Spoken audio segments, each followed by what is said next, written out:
Deuteronomio 9, las batallas por delante y los fracasos atrás. A. Tener en cuenta las batallas por delante. 1. 1.2. La dificultad de las batallas por delante. Oye, Israel, tú vas hoy a pasar el Jordán, para entrar a desposeer a naciones más numerosas y más poderosas que tú, ciudades grandes y amuralladas hasta el cielo, un pueblo grande y alto, hijos de los anaceos, de los cuales tienes tú conocimiento, y has oído decir, ¿quién se sostendrá delante de los hijos de Anac? A. Para entrar a desposeer a naciones más numerosas y más poderosas que tú, Dios estaba guiando a Israel hacia algo demasiado grande para ellos. Era un desafío que solo podrían enfrentar si confiaban en Dios. B. Ciudades grandes y amuralladas hasta el cielo. Las ciudades contra las que pelearían eran poderosas y las personas contra las que pelearían eran grandes. Sin embargo, Dios los había llamado a entrar en esta batalla aparentemente imposible. Y no había forma de que Israel pudiera hacer esto en la carne o en su propia fuerza. Dios les ordenó que hicieran algo que estaba más allá de su capacidad de hacer por sí mismos. Y, obviamente, Dios no inspiraba a Israel con un falso sentido de confianza o exageración. Quería que supieran de manera realista cómo sería la batalla que se avecinaba. Y, de la misma manera, Jesús nunca nos llama con exageraciones o falsas promesas que llevarían a una falsa confianza. Él dice claramente, si alguno quiere venir en pos de mí, niéguese a sí mismo, y tome su cruz, y sígame. Mateo 16:24. Jesús nos hizo saber desde el principio que seguirlo a él requeriría darle todo a Dios. 2. 3. ¿Por qué la victoria es posible con las difíciles batallas por delante? Entiende, pues, hoy, que es Jehová tu Dios el que pasa delante de ti como fuego consumidor, que los destruirá y humillará delante de ti, y tú los echarás, y los destruirás enseguida, como Jehová te ha dicho. A. Entiende, pues, hoy, así como Israel tenía que entender la imposibilidad de la batalla por sí mismos, también deben entender la certeza de la victoria en el Señor. B. Jehová tu Dios el que pasa delante de ti como fuego consumidor, que los destruirá. Era una batalla demasiado grande para Israel, pero no demasiado grande para Jehová. Israel podía conocer ambos hechos, que en sí mismos la obra era imposible, sin mí nada podéis hacer, Juan 15:2.5, pero que en Dios la batalla no se podía perder, todo lo puedo en Cristo que me fortalece, Filipenses 4:13. C. Los destruirá. Dios también estaba llamando a Israel a una colaboración para ganar las batallas. Los destruirá no contradice a tú los echarás, y los destruirás enseguida. ¿Lo iba a hacer Dios o lo iba a hacer Israel? Ambos, en realidad, Dios estaba llamando a Israel a ser colaboradores suyos, 2 Corintios 6:2.1. D. Los destruirás enseguida. Dios no quería que los israelitas mostraran misericordia a los cananeos. Quería que Israel fuera un ejército único de juicio contra los cananeos y su cultura, que era tan depravada que merecía este tipo de juicio. Y el arqueólogo William F. Albright, en su libro De la Edad de Piedra al Cristianismo, describe cuál era el enfoque principal de la religión cananea: el sexo.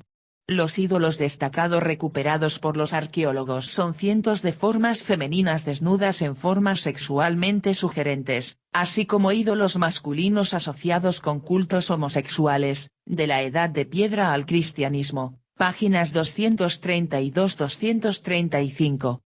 Y así, los cananeos, con su adoración orgiástica de la naturaleza, su culto a la fertilidad en forma de símbolos de serpientes y desnudez sensual, y su mitología burda, fueron reemplazados por Israel. Albright, página 281. 3. 4.6. El peligro del orgullo cuando el Señor les da la victoria.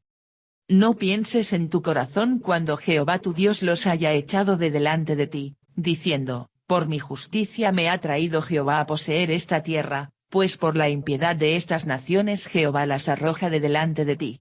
No por tu justicia, ni por la rectitud de tu corazón entras a poseer la tierra de ellos, sino por la impiedad de estas naciones Jehová tu Dios las arroja de delante de ti, y para confirmar la palabra que Jehová juró a tus padres Abraham, Isaac y Jacob.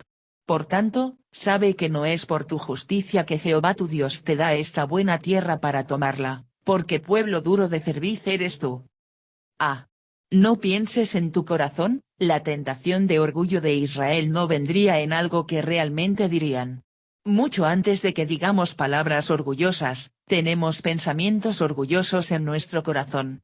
Por lo tanto, Israel no debía pensar en su corazón que era a causa de su justicia que el Señor les ha dado la tierra. Y este es un anticipo de la salvación por gracia por medio de la fe, en la que no podemos pensar que es nuestra justicia la que la ha obtenido. En cambio, es la justicia que hemos recibido en Jesucristo. Y cuando recibimos cualquier regalo de Dios, somos tentados a tomarlo y usarlo para glorificarnos a nosotros mismos. Israel no debe hacer esto con respecto al regalo de la tierra prometida, y no debemos hacerlo con respecto a ningún regalo que el Señor nos dé. Y dichos o proverbios del mundo antiguo reflejan el deseo del hombre de ganar su propia justicia y justificación ante Dios. No quiero el cielo a cambio nada, decía uno, y otro decía, dame el cielo, porque me lo debes. La misma idea se expresa en una antigua enseñanza católica romana de que los hombres moribundos deben orar, Señor, une mi justicia con la justicia de Cristo, como si las dos juntas pudieran lograr algo. En cambio, miramos solo a la justicia de Jesús. Porque pueblo duro de cerviz eres tú. La idea es que Israel, como un animal doméstico rebelde, endurecería su cerviz contra el yugo que Dios pondría sobre él. No se someterían a la dirección de Dios en su vida. Y duro de cerviz es una expresión figurativa para obstinado, intratable, terco y testarudo. Callan. El carácter de dura cerviz de Israel se demuestra en sus fracasos pasados. 1.7. Un llamado a recordar sus rebeliones pasadas. Acuérdate, no olvides que has provocado la ira de Jehová tu Dios en el desierto, desde el día que saliste de la tierra de Egipto, hasta que entrasteis en este lugar, habéis sido rebeldes a Jehová. Acuérdate, no olvides, el propósito de Dios al recordar a Israel de sus rebeliones contra él no era para desanimarlos o hacerlos sentir derrotados. El propósito era que ellos reconocieran su propia debilidad y confiaran en él. Habéis sido rebeldes a Jehová. La misma idea se comunica en el Nuevo Testamento en 1 Corintios 10:12, así que, el que piensa estar firme, mire que no caiga. Cuando recordamos nuestra naturaleza pecaminosa, caminamos en la pobreza de espíritu que Jesús dijo que era esencial para una vida de bendición, Mateo 5:2.3. 8:21, Moisés le recuerda de la rebelión en el monte Horeb. En Horeb provocasteis a ira a Jehová, y se enojó Jehová contra vosotros para destruiros.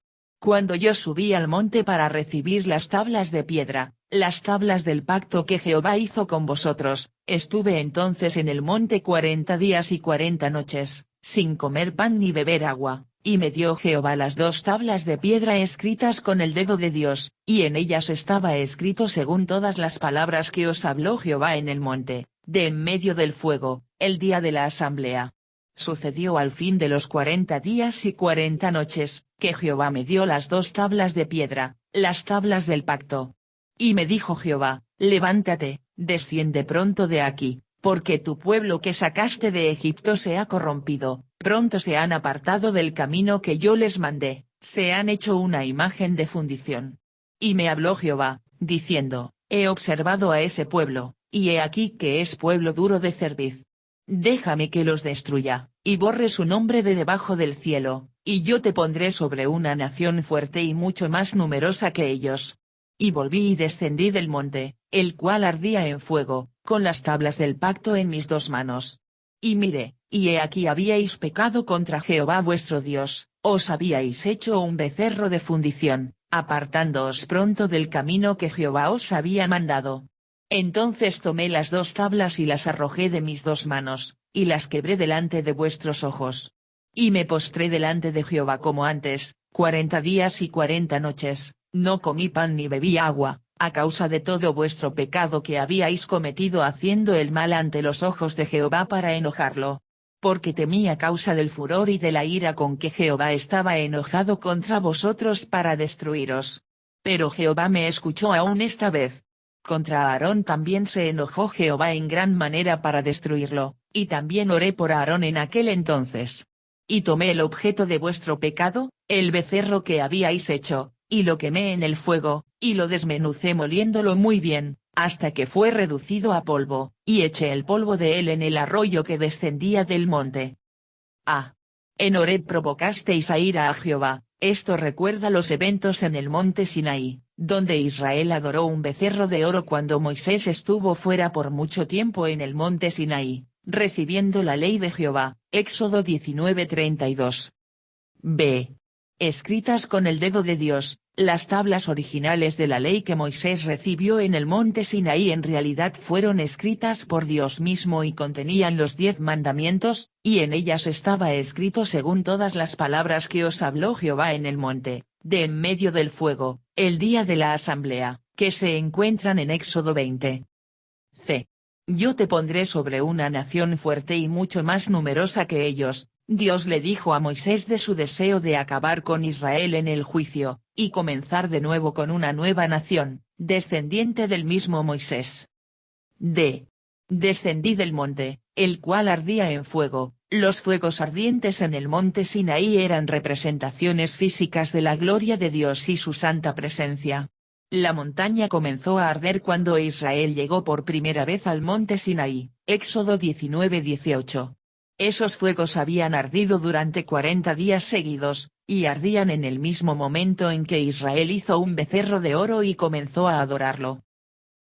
Tomé las 2 tablas y las arrojé de mis 2 manos, y las quebré delante de vuestros ojos. Moisés quebró las tablas, no con una pasión desenfrenada, sino con celo por la honra de Dios, y por la dirección del Espíritu de Dios, para dar significado al pueblo, que el pacto entre Dios y ellos contenido en esas tablas fue quebrantado y anulado, y ahora estaban completamente apartados del favor de Dios, y no podían esperar nada de él sino una indignación ardiente y justicia severa. Pole. F. Porque temí. La palabra hebrea aquí es una palabra rara, traducida en la Septuaginta por la palabra fuerte ekphobos, que significa muy asustado o lleno de terror. Cuando vio el pecado de Israel y habiendo conocido la santidad de Dios, Moisés tuvo mucho temor por el pueblo de Israel. G. También oré por Aarón. El pecado de Aarón, detallado en Éxodo 32, fue tan malo, que seguramente habría sido destruido por el Señor, excepto que Moisés oró por él.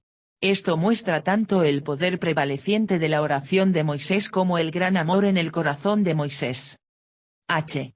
Lo quemé en el fuego, y lo desmenucé moliéndolo muy bien, hasta que fue reducido a polvo. Moisés quemó el ídolo, lo trituró y lo roció en el agua que el pueblo tomaría por 3 razones. Punto centrado: mostrar que este Dios no era nada y podía ser destruido fácilmente.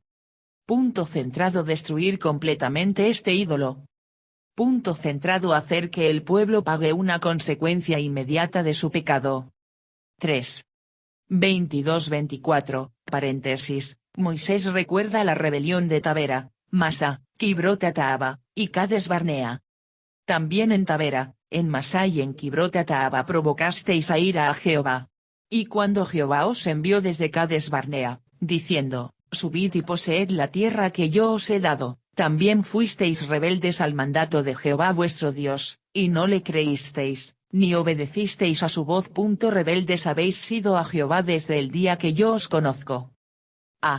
También en Tabera, el nombre Tabera significa quemar, y en Números 11, cuando el pueblo de Israel salió por primera vez del monte Sinaí para dirigirse hacia Cades Barnea y la tierra prometida, de inmediato se quejaron, y Dios envió fuegos de juicio contra ellos en un lugar que llamaron Tabera a causa de los fuegos ardientes del juicio de Dios. B. Y Masa, Éxodo 17:2.7 describe el nombramiento de un lugar llamado Masa, que significa tentado, porque allí Israel provocó al Señor al dudar de su amoroso cuidado e interés por ellos en el desierto. C.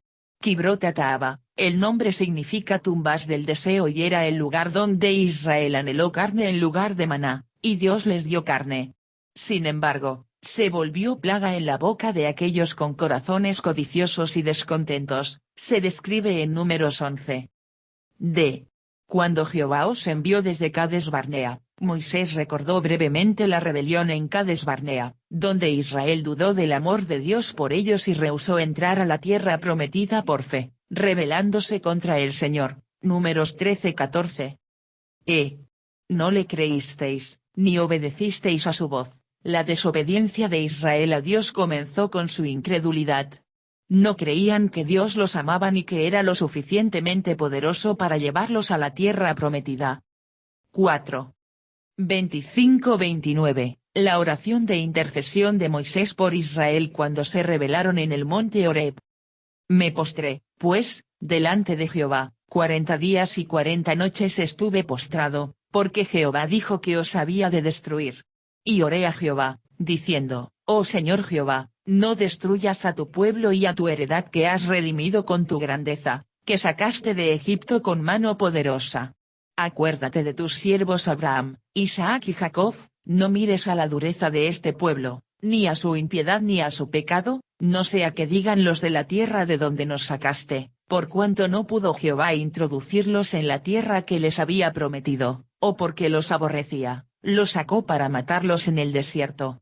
Y ellos son tu pueblo y tu heredad, que sacaste con tu gran poder y con tu brazo extendido. Me postré, pues, delante de Jehová. Esta gran oración de intercesión de Moisés se describe con más detalle en Éxodo 32. Moisés pidió misericordia sobre Israel debido a la fidelidad pasada de Dios hacia ellos, tu heredad que has redimido. B. Acuérdate de tus siervos Abraham, Isaac, y Jacob. Moisés pidió misericordia sobre Israel debido a la fidelidad pasada de Dios hacia los patriarcas. C. No sea que digan los de la tierra de donde nos sacaste, por cuanto no pudo Jehová. Moisés pidió misericordia sobre Israel debido a su preocupación por la gloria del propio nombre de Dios y su reputación entre las naciones. D. Tu heredad, que sacaste con tu gran poder y con tu brazo extendido. Moisés pidió misericordia sobre Israel porque ellos eran el pueblo de Dios. Y podemos buscar la misericordia y el poder de Dios a través de la oración orando con el mismo corazón y alegando las mismas razones ante el Señor. La oración por razones sólidas como estas es mucho más efectiva que simplemente lanzar deseos hacia el cielo. Punto centrado por la fidelidad pasada de Dios hacia nosotros. Punto centrado por su fidelidad pasada a nuestros antepasados. Punto centrado por su propia gloria y reputación entre las naciones. Punto centrado porque somos su pueblo.